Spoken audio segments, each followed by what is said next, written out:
గూడూరుపల్లి శ్రీ లక్ష్మీ నరసింహస్వామి ఆలయం మహాసంప్రోక్షణ కార్యక్రమం నందు 4/6/2025 తేదీన కుంభారాధన, ఉక్తహోమం తదితర కార్యక్రమాల్ని నిర్వహించారు.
పరిపూర్ణ అనుగ్రహ విశేష చేత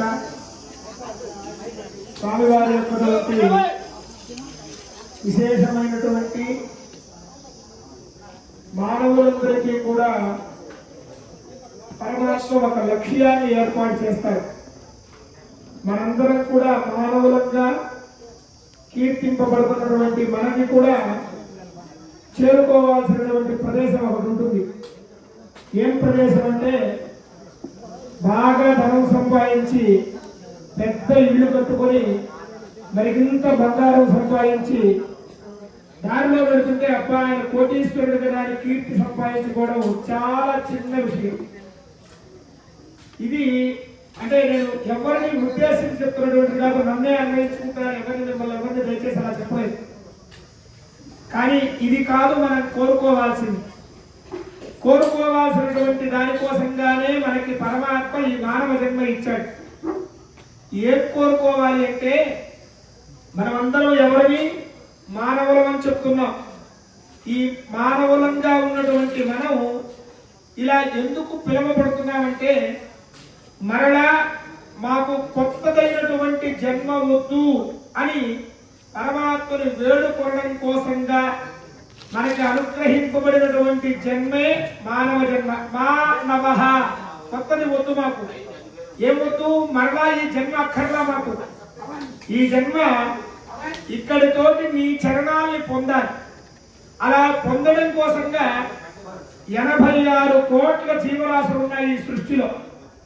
ఈ జీవరాశులన్నిటికీ కూడా లేనటువంటిది కేవలం మనకి మానవులకి మాత్రమే ఉండేటువంటి స్థితి ఏమిటంటే, ఈయన పరమాత్మ అని తెలుసుకునేటువంటి జ్ఞానం, ఈయన పరమాత్మ అని నోరారా కీర్తించగలిగేటువంటి వాక్కు, చేతులారా అర్చించగలిగినటువంటి చేతులు, పదముల ద్వారా పరమాత్మని చేరుకునేటువంటి పదములు. ఇటువంటి స్థితి వేరే ఇతర ప్రాణికి లేకుండా ఈ మానవులకి మాత్రమే పరమాత్మ అనుగ్రహించాడు. ఈ అనుగ్రహించడం ద్వారా మనం చేరుకోవాల్సినటువంటి లక్ష్యాన్ని చేరుకొని మన మీద వాత్సల్యంతో ఈ అవకాశం పరమాత్మ మనకు కల్పించాడు. ఎందుకు అంటే, ఆయన అనేక రకాలైనటువంటి జీవులన్నింటినీ కూడా సృష్టి చేస్తూ ఉంటాడు. సృష్టి చేసినటువంటి జీవులన్నింటినీ కూడా స్థితికారకత్వానికి తానే కారణమవుతాడు. ఉదాహరణకి మనకైతే ఆకలి అవుతుంది. ఆకలి అయిన తర్వాత మనం ఏం చేయాలో దానికి మనకి చక్కగా తెలుసు. రకరకాల పదార్థాలు రుచిపక్వంగా చేసుకుని తినేటువంటి స్థితి మనది ఉన్నది. మరి మన కళ్ళ ముందే తిరుగుతూ ఉంటుంది ఒక చిన్న చీమ. అదేవిధంగా అనేక రకాలు కొన్ని కీటకాలు తిరుగుతూ ఉంటాయి. వాటన్నిటికీ కూడా ఎవరు వాటిని పుట్టిస్తున్నారు? ఎవరు పుట్టించినటువంటి ప్రతి జీవికి ఆహారాన్ని కల్పిస్తున్నారు? ఎవరు ప్రతి జీవికి భయం వస్తే దాన్ని రక్షించుకునేటువంటి స్థితిని ఏర్పాటు చేశారు?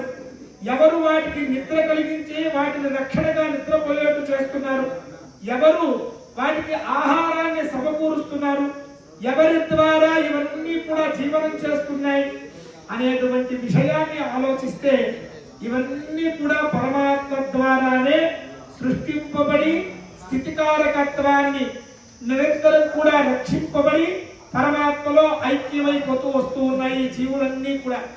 ఆయన అనుకుంటాడట, ఇలా సృష్టించిన తర్వాత ఈ జీవి ఎన్ని రోజులు ఇలా జన్మ మరణ చక్రాల్లో తిరుగుతూ ఉంటుంది, ఆ జన్మలో చేసినటువంటి పుణ్యం ఖర్చు అయిపోయి మరొక జన్మ, మరొక జన్మలో చేసినటువంటి పుణ్యం ఖర్చు అయిపోయి ఇంకొక జన్మ, ఇలా ఉంటూనే ఉంటుంది కదా. ఈ జీవికి ముక్తిని ప్రసాదించాలి అని సంకల్పం చేసి మానవ జన్మ ఇస్తాడు పరమాత్మ. ఈ మానవ జన్మలో మనం పరమాత్మను చేరుకునేటువంటి స్థితిని కలగాలి. అలా స్థితి కలగాలి అంటే ఏం చేయాలి? కృతయుగంలో అయితే కొన్ని ప్రత్యేకమైనటువంటి ప్రకరణలు చేసేవారు. మహాయజ్ఞాలు ఉన్నాయి వేదంలో. వాదిపేయం, పౌండరీకం, అతిరాత్రం, అప్తోర్యామం అనేటువంటి గొప్పమైనటువంటి యజ్ఞాలు. ఆ యజ్ఞం చేసి మోక్షాన్ని పొందేవాడు. త్రేతాయుగానికి వచ్చేసరికి రాముల వారి కాలంలో ఆసన, యమ, నియమ, ప్రాణాయామ, ప్రత్యాహారణ, ధారణాదులు అనేటువంటి అష్టాంగ యోగములతో కూడినటువంటి తపస్సు ద్వారా పరమాత్మలో చేరుకున్నారు. మరి ద్వాపర యుగానికి వచ్చిన తర్వాత పరమాత్మతో పాటుగా నడయాడి పరమాత్మ ద్వారా అనుగ్రహింపబడి పరమాత్మని గుర్తిరిగి మోక్షాన్ని పొందారు. కలియుగానికి వస్తే యజ్ఞం చేయాలనుకోండి, కొంచెం ఒక ఇంట్లో ఒక హోమం చేయడం మొదలుపెట్టిన తర్వాత, స్వామి మా ఇంట్లో పొగ రాదు కదా, నేల కొత్తగా టైల్స్ వేయించాం, అడుగు 300 రూపాయలు, ఇదేదన్నా ఇబ్బంది అవుతుందా అనేటువంటి ఆలోచన మనకు ఉంటుంది. సరే, నిన్ననే ఇంటీరియర్ డెకరేషన్ చేయించాం, పొగొస్తే ఏమైనా సమస్య, పొగొస్తే ఇంట్లో ఏసీలో పొగ చొరబడుతుంది కాబట్టి హోమం వద్దు. ఇలా మనస్థితి ఉంటే మనం యజ్ఞం చేసి మోక్షాన్ని పొందేటువంటి స్థితి మొట్టమొదటి కృతయుగానికి సంబంధించినటువంటి మోక్షాన్ని వదిలేశాం. సరే, పోనీ త్రేతాయుగంలో ద్వారా తపస్సు ద్వారా పొందుదామంటే 5 నిమిషాలు పద్మాసనం వేసుకొని కూర్చుంటే 6వ నిమిషం కాలు కదిలించాలి. సరే, చక్కగా కూర్చొని ధ్యానం చేస్తామని కూర్చోగానే పక్కనే సెల్ ఫోన్ మోగుతుంది. ఎప్పుడో సంవత్సరం కింద ఫోన్ చేయని వ్యక్తి ఆ రోజే అప్పుడే ఫోన్ చేస్తాడు, ఆయనకి అప్పుడే మనతో అవసరం. సరే, అలా కాదు అని చెప్పి మనం ఇంకా గట్టిగా కూర్చుందాం అనుకుంటే ఎక్కడో ఇంట్లో ఒక వస్తువు దబాల కింద పడుతుంది, వెంటనే అరుస్తా వస్తువు తీసి పెట్టండి అని. పోనీ ఈ ద్వారా కూడా మనం మోక్షాన్ని పొందలేనటువంటి స్థితిని కలిగించి పక్కన ఉన్నటువంటి ఒక మనిషి 6 నెలల తర్వాత కనపడితే ఏ ఊరండి మీది అని అడిగేటువంటి జ్ఞానం మనది. మరి పరమాత్మను గుర్తిరిగి ఈయన పరమాత్మ, ఈయన మనతో ఉన్నాడు, మనకి మోక్షాన్ని ఇస్తాడని గుర్తుపట్టేటువంటి స్థితి రామదాస్కే లేదు, మనకి ఎక్కడి నుంచి వస్తుంది? కాబట్టి ఆ స్థితిని కోల్పోయినాం. మరి కలియుగంలో ఎలా మోక్షాన్ని పొందాలి? మనకి మార్గం ఏమిటి? మనకి పరమాత్మ మానవ జన్మ ఇచ్చాడు కదా, ఈ జన్మను ఎలా చరితార్థం చేసుకోవాలి అంటే, అందుకని పరమాత్మ కూడా మన మీద వాత్సల్యంతో, మన మీద అపారమైనటువంటి కృపతోటి వీళ్ళు యజ్ఞం చేయలేరు, తపస్సు చేయలేరు, నన్ను గుర్తెరగలేరు. మరి వీళ్ళకి మోక్షం ఎలా కలగాలి అంటే విగ్రహారాధనని ప్రతిపాదించాడు పరమాత్మ. చక్కగా నయన మనోహరంగా ఒక విగ్రహాన్ని తయారు చేసుకుని ఆ విగ్రహంలో 48 జీవకళలతో కూడినటువంటి ప్రాణశక్తిని ప్రతిష్ఠింపజేసి ఎవరైతే ఆ విగ్రహాన్ని నిత్యం దర్శనం చేయగలుగుతారో వారికి యజ్ఞాలు చేసినటువంటి ఫలాన్ని అనుగ్రహించి ఈ మానవ జన్మ ఇచ్చిన దానికి కావలసినటువంటి లక్ష్యాన్ని వాళ్ళు చేరుకునేట్టుగా చేస్తాను అని తనకు తానుగా స్వయంగా అర్చాస్వరూపంగా వేయించేసి మనల్ని అనుగ్రహిస్తున్నటువంటి అపార వాత్సల్య కరుణైక జలధి అయినటువంటి పరమాత్మ అనుగ్రహం చేత ఈ అర్చా వైభవాన్ని పొంది మోక్షాన్ని పొందేటువంటి స్థితి మనకి కల్పించాడు. అందులో ఇంకా మనం అర్చిస్తూ ఉన్నటువంటి నృసింహుడు యొక్కటువంటి స్థితి ఏమిటో తెలుసునా? ఈయన అవతారమే కేవలం తనని నమ్మినటువంటి వారిని రక్షించడం కోసంగా నస్తంభై నమృగై నమానుషై అని చెప్పినట్లుగా ఆయన పరమాత్మ సర్వవ్యాపకత్వం కలిగినటువంటి వాడు. ఈ పరమాత్మ వ్యాపకత్వం ఎలా ఉంటుంది అంటే మనకి ప్రహ్లాదుడు చెప్పినట్టుగా ఇందుగలడు అందులేడు సందేహములది చక్రి సర్వాపగతుండై ఎందుకు వెతికిన అందందేకరుడు దానవాకుండని మన ప్రహ్లాదుడు హిరణ్యకస్తుడికి చెప్తాడు. ఎక్కడున్నాడు నీ హరి అని అడిగితే ఇక్కడ కాదు, అణువు నుంచి పరమాణువు వరకు వ్యాపించి సర్వవ్యాపకత్వం కలిగి ఎవరు ఎలా ప్రార్థిస్తారో వాడిని అలా రక్షించి ఒకవేళ ప్రార్థించకపోయినా వాళ్ళ బాగోగులు చూసేటువంటి స్థితి కలిగినటువంటి వాడు నా పరమాత్మ అన్నాడు. అలాగా ఎవరిని అయితే సేవించడానికి ప్రయత్నం చేస్తారో, ఎవరైతే నేను అనేటువంటి అహంభావాన్ని వీడి పరమాత్మను సేవిస్తారో, నీవు తప్ప నేను ఏమీ ఎరగనని ఎవరైతే శరణాగతి తత్వంతో ఉంటారో వాళ్ళని రక్షించడానికి తాను ఒక కొత్త అవతారాన్నైనా పొంది వాళ్ళని రక్షించేటువంటి అపార వాత్సల్య కరుణ జలది సముద్రం అంతటి కరుణ కలిగినటువంటి వాడు పరమాత్మ. అటువంటి పరమాత్మను మనం ఆరాధిస్తున్నటువంటి స్వరూపం లక్ష్మీ నృసింహ స్వరూపం. ఈయనను ఆరాధించడం చాలా గొప్పదైనటువంటి యజ్ఞ ఫలాన్ని ఇస్తుందని శాస్త్రంలో విషయం చెప్తారు.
श्रीलक्ष्मी नृसिंह शरणागत पारिजाता